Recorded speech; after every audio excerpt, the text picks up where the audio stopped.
পয়গম্বর সাল্লাল্লাহু আলাইহি ওয়াসাল্লাম নবুয়ত ওহী আসার আগেই হেরা পর্বতে যাইয়া আল্লাহ তাআলার সৃষ্টি সম্পর্কে জ্ঞান করতেন, চুপচাপ বসে বসে চিন্তা করতেন। কখনো কখনো সিজদায় পড়ে আল্লাহ তাআলার এই সৃষ্টি সম্পর্কে জানতেন, ধারণা করতে থাকতেন। কখনো চক্ষু বন্ধ করে বসে থাকতেন, কখনো হেলান দিয়ে বসে থাকতেন। এইভাবে দীর্ঘদিন বসে থাকার পর হঠাৎ করে একদিন আল্লাহ তাআলার পাঠানো জিবরাইল আমিন এসে বলে, ইয়া মুহাম্মদ ইকরা। সুবহানাল্লাহ। জিবরাইল আমিন আসেন, আল্লাহ তাআলার তরফ থেকে জিবরাইল আসেন। জিবরাইল এসে বলে, ইয়া মুহাম্মদ ইকরা। মুহাম্মদ সাল্লাল্লাহু আলাইহি ওয়াসাল্লাম বলেন, আনা বিকারি, আমি কোনো পড়া জানি না, আমি পড়তে পারি না। জিবরাইল আমিন এসে বললেন, হে মুহাম্মদ পড়ো। সুবহানাল্লাহ। প্রথম শব্দটা কি? পড়ো। জিবরাইল আমিন এসে বললেন, ইয়া মুহাম্মদ, হে মুহাম্মদ ইকরা, পড়ো। মুহাম্মদ সাল্লাল্লাহু আলাইহি ওয়াসাল্লাম বললেন, আনা বিকারি, আমি পড়তে জানি না, কি পড়বো? কেননা মুহাম্মদ সাল্লাল্লাহু আলাইহি ওয়াসাল্লাম কোন স্কুল কলেজ ভার্সিটিতে পড়ালেখা করেন নাই, কোন স্কুল কলেজ ভার্সিটিতে লেখাপড়া করেন নাই। পৃথিবীর জমিনে, দুনিয়ার জমিনে তার কোনো উস্তাদ নাই, তার কোনো শিক্ষক নাই, তার কোনো পীর নাই, তার কোনো শায়েখ নাই। তার কোনো শায়েখ নাই। পৃথিবীর জমিনে কোনো শিক্ষা প্রতিষ্ঠানে পড়ালেখা করেন নাই, লেখাপড়া করেন নাই।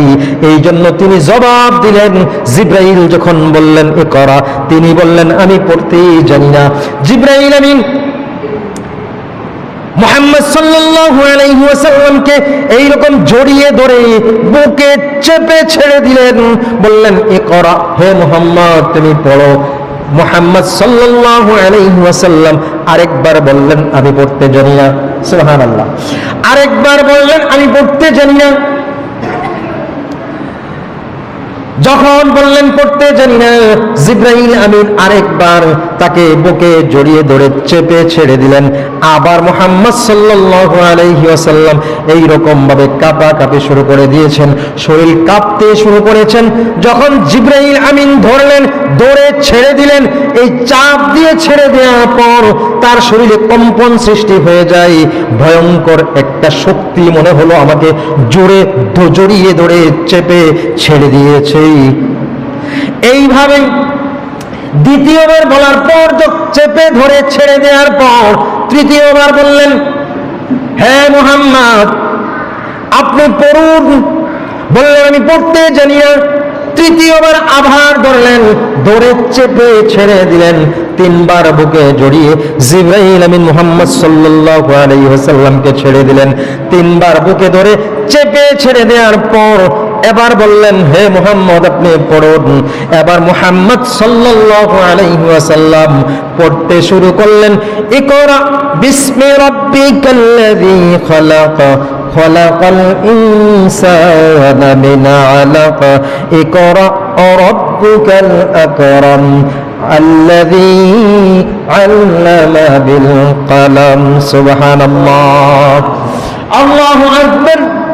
তিনবার জড়িয়ে ধরে যখন ছেড়ে দিলেন, তারপর মুহাম্মদ সাল্লাল্লাহু আলাইহি ওয়াসাল্লামকে জিবরাইল আমিন যা বলতেছেন, সাথে সাথে মুহাম্মদ সাল্লাল্লাহু আলাইহি ওয়াসাল্লাম সাথে সাথে সেগুলো পড়তেছেন।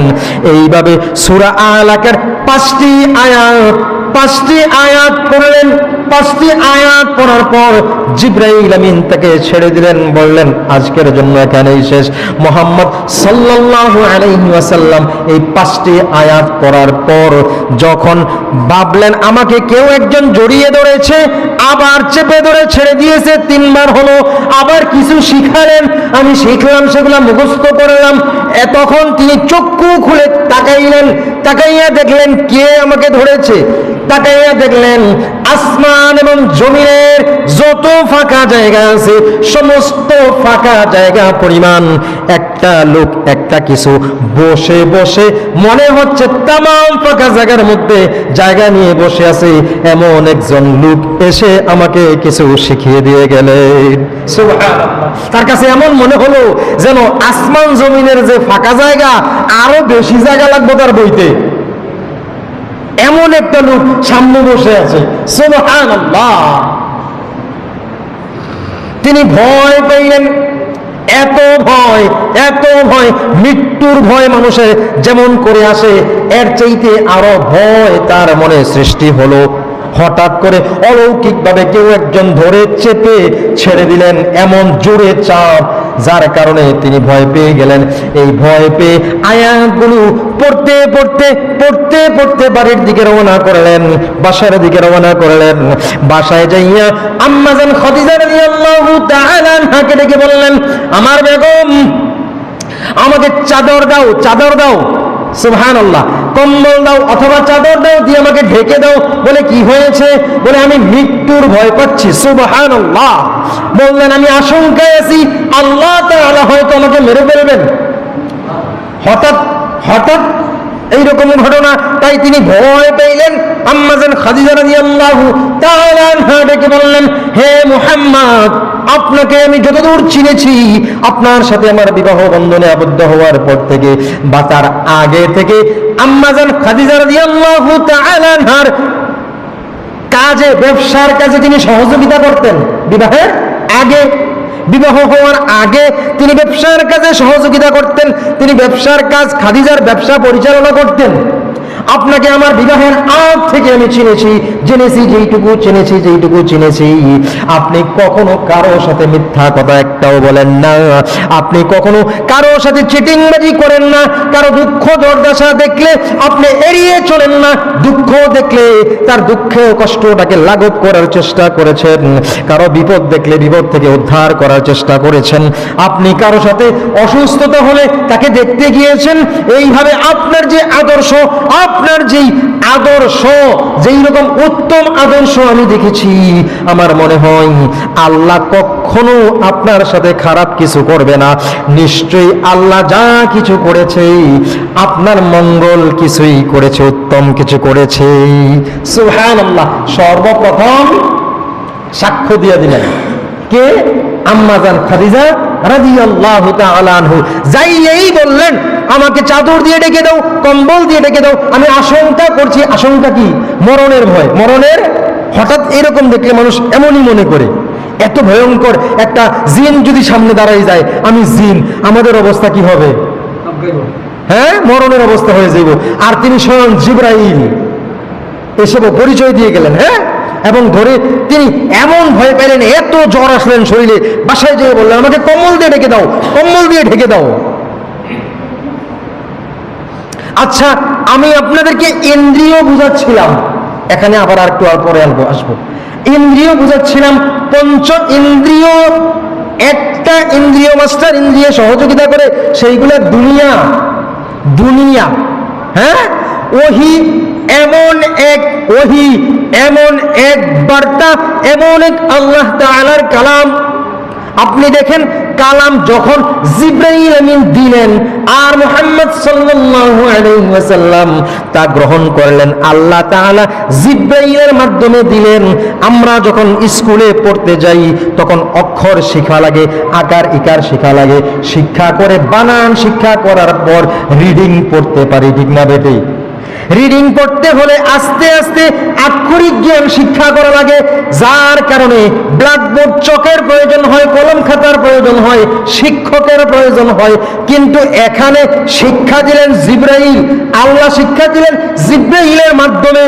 এই জন্য আমরা আক্ষরিক জ্ঞান শিখতে চোখের দরকার হয় একটা ইন্দ্রিয়, কানের দরকার হয় একটা ইন্দ্রিয়। হ্যাঁ, এইগুলাকে পরিচালনা করতে হলে খাবার দরকার হয় জিহ্বা ইন্দ্রিয়, স্বাদ ঘ্রাণ নেওয়ার জন্য নাক প্রয়োজন হয়, সেটা একটা ইন্দ্রিয়, চামড়া একটা ইন্দ্রিয়। পঞ্চম ইন্দ্রিয়, সৃষ্টি জগৎ বুঝতে হলে পঞ্চম ইন্দ্রিয়কে ব্যবহার করা লাগে। কিন্তু ওহী গ্রহণ করার সময় চক্ষের প্রয়োজন হয় নাই, তিনি চক্ষু বন্ধ অবস্থায় ছিলেন। কি অবস্থায়? চক্ষু বন্ধ অবস্থায় ছিলেন। কানের প্রয়োজন হয় নাই, চোখে কান কারো কাছ থেকে অক্ষরিক জ্ঞান শিখার জন্য কানে শোনার দরকার হয় নাই, শিক্ষা গ্রহণ করা লাগে নাই। হ্যাঁ, কোনো কিছু চাওয়া লাগে নাই, জিজ্ঞাসা করা লাগে নাই, জিহ্বার প্রয়োজন হয় নাই। এইরকম ভাবে পঞ্চ ইন্দ্রিয় দ্বারা তার কোনো ব্যবহার এখানে করা লাগে নাই।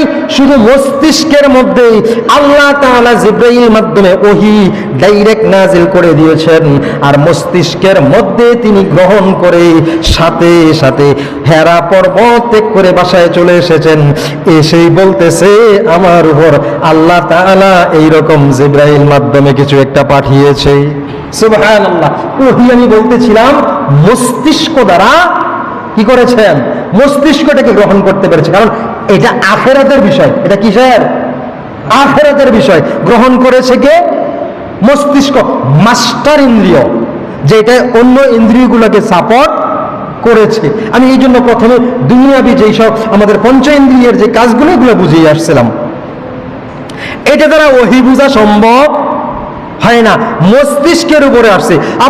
আমি বলছিলাম জিহ্বা দ্বারা যেই, এটা জিহ্বা একটা ইন্দ্রিয়, এটা দ্বারা যে স্বাদটা গ্রহণ করবেন দুনিয়ার স্বাদ, এটা দ্বারা গ্রহণ করবেন, বুঝাবে মস্তিষ্ক। মস্তিষ্কে স্বাদ নেয় না, জিহ্বা দ্বারা বুঝায় না, কিনা? চোখ দিয়ে দেখবেন বুঝাবে মস্তিষ্ক, কান দিয়ে শুনবেন বুঝাবে মস্তিষ্ক, তারপরে নাক দিয়ে গ্রহণ করবেন বুঝাবে মস্তিষ্ক, চামড়া দ্বারা বুঝবেন বুঝাবে মস্তিষ্ক, অর্থাৎ সবগুলারে এটাই বুঝায়। আর এখন ওহী এসেছে স্বয়ং মস্তিষ্কে। সুবহানাল্লাহ। স্বয়ং যেইটাই শক্তি দেয় অন্য ইন্দ্রিয়গুলাকে, সেইটার উপরে ওহী। সুবহানাল্লাহ। আল্লাহু আকবার। আল্লাহর পয়গম্বর সাল্লাল্লাহু আলাইহি ওয়াসাল্লাম যখন বললেন আম্মা জান খাদিজা রাদিয়াল্লাহু তাআলা আনহার নিকট, যখন বললেন আমার উপর এইরকম একজন এসে আমাকে এই কথাগুলো শিখিয়ে দিয়ে গেছেন, আমি এই কথাগুলো মুখস্থ করে এনেছি, তখন আম্মা জান খাদিজা রাদিয়াল্লাহু তাআলা আনহা তাকে সান্ত্বনা দিলেন।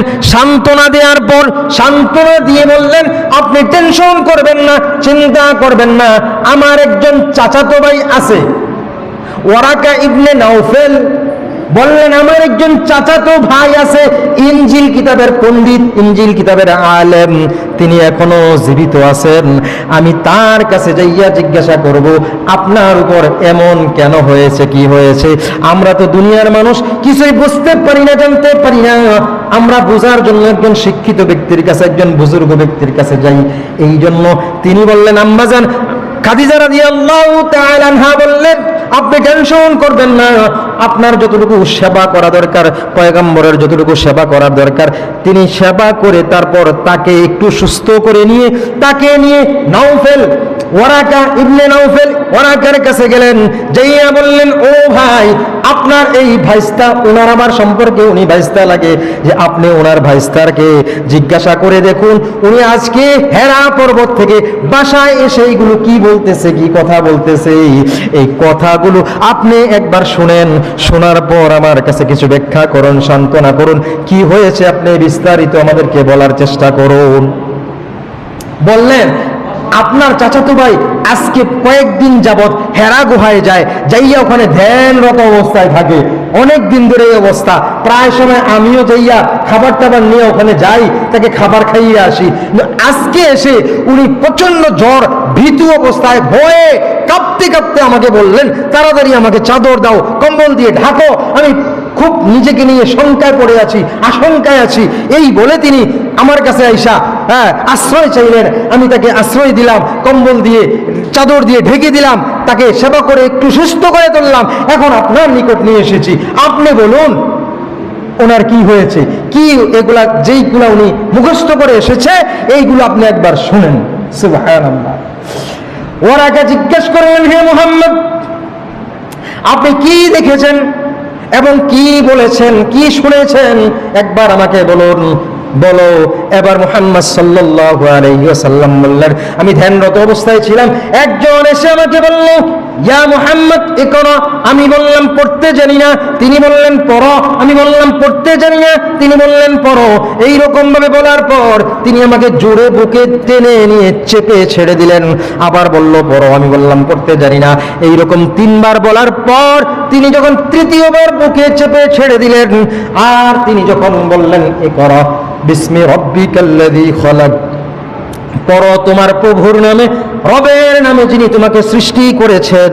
তখন আমি সাথে সাথে তিনি যা বলছেন আমিও সাথে সাথে সেইগুলো বলে এসেছি। 5টা আয়াত পড়ে আমাকে পড়িয়ে মুখস্থ করিয়ে দিয়েছে, আমাকে বলে দিয়েছে, আমি সেগুলো মুখস্থ করে নিয়ে এসেছি। সুবহানাল্লাহ। কার কাছে বললেন? একজন আলেম, মানে একজন পণ্ডিতের, তৎকালীন পণ্ডিত, ইনজিল কিতাবের পণ্ডিত ছিলেন। আমরা যেরকম হাফেজ আলেম কোরআনের তাফসীর জানে, এইরকম তিনি ওই ইনজিল কিতাবের তাফসীর জানতেন, তাওরাত কিতাবের তাফসীর জানতেন। 2টা কিতাবের পাণ্ডিত্য ছিল তার কাছে। তো তিনি কি করলেন? বললেন, হে মুহাম্মদ, তুমি যেটা বলছো সেটা যদি সত্য হয় তাহলে টেনশনের কোনো কারণ নেই, চিন্তার কোনো কারণ নাই। আমি যেইটুকু জেনেছি, আমার ইলম দ্বারা আমার যেইটুকু জ্ঞান অর্জন হয়েছে, মুসা কালিমুল্লাহর নিকট তুমি যার নাম বললে জিবরাইল বলেছো, বলে হ্যাঁ, তিনি বলেছে তার নাম জিবরাইল। তখন ওরাকা বললেন যে যার নাম বলেছো জিবরাইল, মুসা কালিমুল্লাহর নিকট এইরকম জিবরাইল আল্লাহ তাআলার প্রেরিত কিতাব নিয়ে মুসা কালিমুল্লাহকে কিতাব দিয়ে গেছেন, ঈসা রূহুল্লাহকে ইনজিল কিতাব নিয়ে এসে জিবরাইল ইনজিল শিখিয়ে দিয়ে গেছেন। তিনি যদি তোমার কাছে এসে থাকেন, আমি নিশ্চিত, আমি শিওর, আমি কনফার্ম, তুমি হলে আখেরি জামানার নবী, আখেরি জামানার পয়গম্বর মুহাম্মদুর রাসূলুল্লাহ সাল্লাল্লাহু আলাইহি ওয়াসাল্লাম। তিনি প্রথম বলে দিলেন, যদি এমনই হয় যিনি তোমার কাছে এসেছে তার নাম জিবরাইল, বলে হ্যাঁ, তিনি বলেছে তার নাম জিবরাইল। বলে তুমি কেমন দেখলে? দেখলাম আসমান জমিনের ফাঁকা জায়গা পরিমাণ জায়গাও তার হচ্ছে না, আরো জায়গা প্রয়োজন হবে মনে হয়, এমন ভাবে বসে আছে। বলে আমি শিওর মুসা নবীর কাছে কিতাব নিয়ে যিনি এসেছে তিনি জিবরাইল, ঈসা নবীর কাছে কিতাব নিয়ে যিনি এসেছে তিনি জিবরাইল। যেহেতু তোমার কাছে এসেছে এইরকম আয়াত বলে দিয়ে গেছে, তাহলে তুমি হলে আখিরি জামানার নবী, খাতামুন নবিয়্যিন মুহাম্মদুর রাসূলুল্লাহ সাল্লাল্লাহু আলাইহি ওয়াসাল্লাম। তিনি আফসোস করতে শুরু করলেন। তিনি অন্ধ একজন লোক ছিলেন, অনেক বয়স হয়েছিল তার, অনেক বয়স হয়েছিল, অন্ধ ছিলেন। আফসোস করলেন, হ্যাঁ আমি যদি তোমায় দেখতে পাইতাম। সুবহানাল্লাহ। তখন তিনি সাথে সাথে আফসোস করতে শুরু করলেন, হ্যাঁ আমি যদি তোমায় দেখতে পাইতাম, আমি যদি তোমায় দেখতে পাইতাম, আমি যদি ওই সময় পর্যন্ত থাকতাম যেই সময় তোমার গোত্র, তোমার আপনজনেরা, তোমার বংশধররা তোমাকে এলাকা থেকে তাড়িয়ে দেবে। সুবহানাল্লাহ। তিনি বলে ফেললেন, আমি যদি ওই সময় পর্যন্ত বাঁচতাম যেই সময় তোমার বংশধররা, তোমার আপনজনরা তোমাকে তাড়াই দিব। তার মানে এই এলেম এর আগের কিতাবে আছে যে তিনি যখন ওহী পাবেন, তিনি যখন কিতাব পাবেন, তিনি যখন রেসালাত পাবেন, তখন তার বংশধররা, আপনজনরা তাকে কি করবে? তারাই দেবে। এই কথা ওয়ারাকা এর আগের কিতাব থেকে জেনেছেন। এই জন্য তিনি বললেন এই কথা, যে আমি যদি ওই সময় পর্যন্ত থাকতে পারতাম, হায়াতে হয়তো হবে না। তিনি এই জন্য আফসোস করলেন এই কথাটা। তাহলে কিতাব তিনি এইভাবে পাইলেন। আমি আমার আলোচনায় ছিল রাসূল সাল্লাল্লাহু আলাইহি রিসালাত সম্পর্কিত আলোচনা। রিসালাত এইভাবে তার কাছে আসলেন। তো এই যে আসলেন, এটা কি কারো মানুষের শিখানো? এটা কার? একমাত্র আল্লাহ তাআলার বাণী, কোনো মানুষের তৈরি নয়। এই জন্য খুব খেয়াল, এই জন্য আল্লাহ তার রসুলকে কোনো প্রতিষ্ঠানে পাঠাইয়া শিক্ষা গ্রহণ করার নাই। যদি স্কুল ভার্সিটিতে লেখাপড়া করত কোনো পণ্ডিতের কাছে, আমি আপনাকে বলছি, তিনি ওহীটা পাইয়া আম্মাজান খাদিজা গেলেন কার কাছে? একজন পণ্ডিতের কাছে, একজন পণ্ডিতের কাছে। বোঝা গেল ওই সময় আলেম আছে না নাই? আছে। তাহলে অবশ্যই শিক্ষা প্রতিষ্ঠানও, শিক্ষার জায়গাও আছে, কারো না কারো কাছে গিয়ে শিখা যাইতো। কিন্তু তাকে আল্লাহ শিখাইলেন না কেন? এই জন্য শিখান নাই। যদি স্কুল কলেজ লেখাপড়া করত, ভার্সিটিতে লেখাপড়া করত, মাদ্রাসায় পড়তো, মক্তবে পড়তো, তাহলে মানুষ বলতো লেখাপড়া কইরা বিভিন্ন জায়গা থেকে এগুলো শিক্ষা আইসা কবিতা বানাইয়া আমাদের কাছে প্রচার করতেছে, বলতো কি না? সন্দেহ করত। আল্লাহর রসুলকে যেন কোনো মানুষ পৃথিবীর কোনো সৃষ্টি সন্দেহ করতে না পারে, এই জন্য আল্লাহ তাআলা তাকে আক্ষরিক শিক্ষা, প্রাতিষ্ঠানিক শিক্ষা গ্রহণ করতে দেন নাই। তাহলে কি আমরা তাকে মূর্খ বলবো? হ্যাঁ, যে কেউ যদি বলে মূর্খ তাহলে বোকা, জ্ঞান কম, বুঝে, তাকে মূর্খ বলা যাবে না। তিনি আক্ষরিক জ্ঞান অর্জন করেন নাই, কিন্তু পৃথিবীর সৃষ্টি থেকে শেষ পর্যন্ত যত শিক্ষার প্রয়োজন সব শিক্ষা তার মধ্যে ছিল, আল্লাহ তাআলা দান করেছেন। পৃথিবীর সৃষ্টি থেকে শুরু করে শেষ পর্যন্ত যা কিছু শিক্ষার প্রয়োজন, শিক্ষা বলতে যা আছে সব আল্লাহ তাকে দিয়েছেন। তিনি সব শিক্ষায় শিক্ষিত ছিলেন, সব শিক্ষায় শিক্ষিত ছিলেন, কিন্তু প্রতিষ্ঠানে শিক্ষা গ্রহণ করেন নাই, এই জন্য যে মানুষ তাকে সন্দেহ করবে। এখন এই প্রাতিষ্ঠানিক শিক্ষার কাছে গেলে আমাদের পঞ্চ ইন্দ্রিয়ের প্রয়োজন হইতো, ঠিক আছে? তো আমি বলতেছিলাম, এখন তাকে আমরা সন্দেহ করার কোনো কারণ আছে? তিনি পাইছেন কি? ওহী। কি পাইছেন? ওহী। সরাসরি আল্লাহর কথা, আল্লাহর বাণী শিখাইছেন জিবরাইল। শিখাইছেন কে? জিবরাইল। আচ্ছা, এই পাওয়া পর্যন্ত তার বয়স কত বললাম? 40। বয়স কত? 40। এর আগ পর্যন্ত তিনি ব্যবসা করেছেন, তিনি সংগঠন চালাইছেন। কি করছেন? 15 বছর বয়সে একটা সংগঠন করেছিলেন। হ্যাঁ, যাই হোক, সব কিছু তিনি করেছেন, সব কিছু তিনি করেছেন। কোনো কিছুর অভাব তার মধ্যে, শিক্ষার জ্ঞানের অভাব, ব্যবসা করেছেন, চাকরি করেছেন। খাদিজার ঘরে চাকরি করেছেন, খাদিজার এই ব্যবসা পরিচালনা, চাকরি নয়, চাকরি করেছেন, ব্যবসা করেছেন, বিভিন্নভাবে মানুষের সেবা করেছেন, অন্যায় রুখে দেওয়ার চেষ্টা করেছেন, ন্যায় প্রতিষ্ঠা করার চেষ্টা করেছেন, দারিদ্র অভাবী মানুষের বিপদে আপদে এগিয়ে আসার চেষ্টা করেছেন। সব ভালো কাজ তার দ্বারা এর আগে হয়েছে, আগেও হয়েছে। হওয়ার পর মানুষের মনের মধ্যে, মানুষের ভিতরে তার নাম হয়েছে আল আমিন। সুবহানাল্লাহ বলে। কি নাম? আল আমিন নামে পরিচিত হয়েছে মানুষের কাছে। মানুষ তাকে কোনো কিছু যদি রাখতো, কোনো কিছু যদি আমানত দিত, এই আমানত পৃথিবীর মধ্যে তৎকালীন আরবে এর থেকে শ্রেষ্ঠ আমানতদার আর কেউ ছিল না। তার কাছে আমানত থাকতো, তার কাছে কোনো সহযোগিতার জন্য গেলে এমন সহযোগিতা করত, পৃথিবীর কেউ এত সহযোগিতা করতে পারতো না দিল থেকে।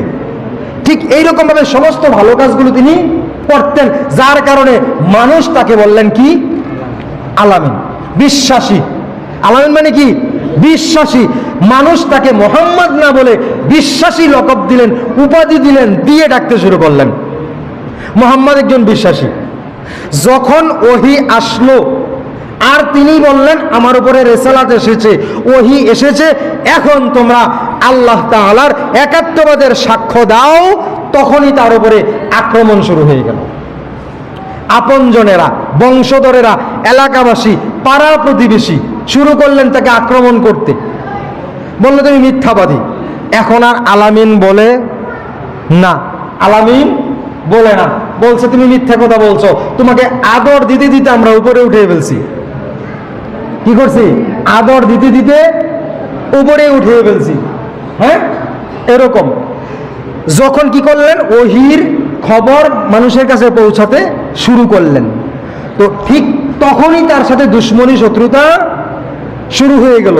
আমি গত সপ্তাহে হিজরতের ব্যাপারে কিছু কথা বলেছিলাম। ঠিক ওই মুভমেন্টটা তৈরি হলো, যার কারণে তিনি এখান থেকে মাতৃভূমি ছেড়ে মদিনায় হিজরত করতে বাধ্য হলেন। আল্লাহ তাআলার হুকুম হলো। এত ভয়ঙ্কর অবস্থা পর্যন্ত তৈরি হয়ে গেল। কি কারণে? ওহীর খবর মানুষের কাছে প্রচার করার কারণে, আল্লাহ তাআলার দাওয়াত মানুষের কাছে প্রচার করার কারণে।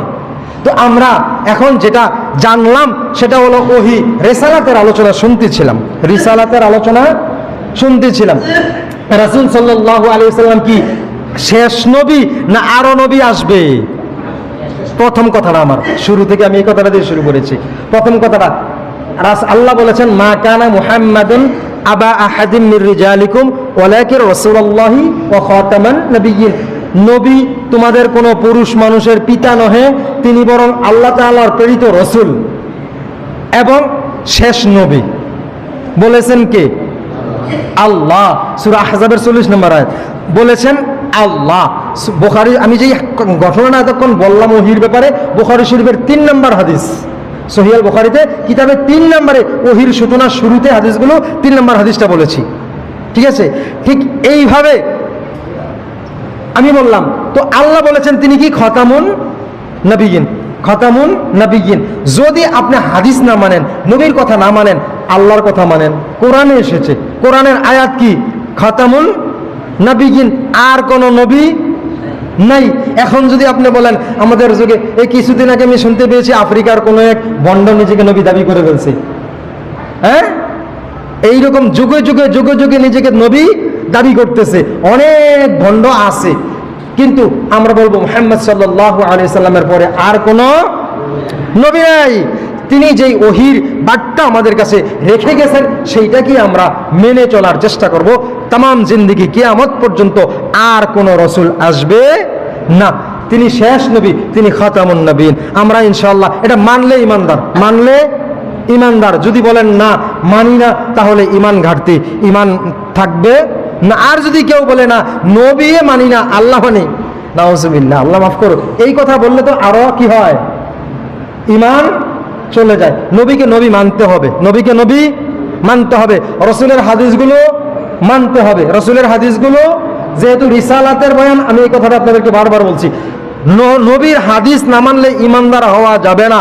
আপনি যদি বলেন যে আমি নবী মানি না, হাদিস মানি না, শুধু কোরআন মানবো, কোরআন পাইলেন কো? কোরআন পাইলেন কো? কোরআন কি আল্লাহ? আমি এখন যে ঘটনা বললাম, জিবরাইল আমিন কার কাছে কোরআন নিয়ে আসলেন? নবীর কাছে। কার কাছে? আমার আপনার কাছে আসছে? কোন পীর সাহেবের কাছে আইছে? কোন শায়েখের কাছে আইছে? কোন উস্তাদের কাছে আসছে? কোন মুরব্বির কাছে? কে আসছে? কার কাছে? নবীর কাছে। তাহলে নবীকে তো মানতে হবে, তাইলে না কোরআন পাইবেন। এখন আমরা একদল বাইরে হইছে আমাদের জামানায়, বলে নবী মানি না, হাদিস মানি না। তো না মানলে তো আপনি কোরআনও মানেন না। নবী না মানলে কোরআনটা পাবেন কিভাবে?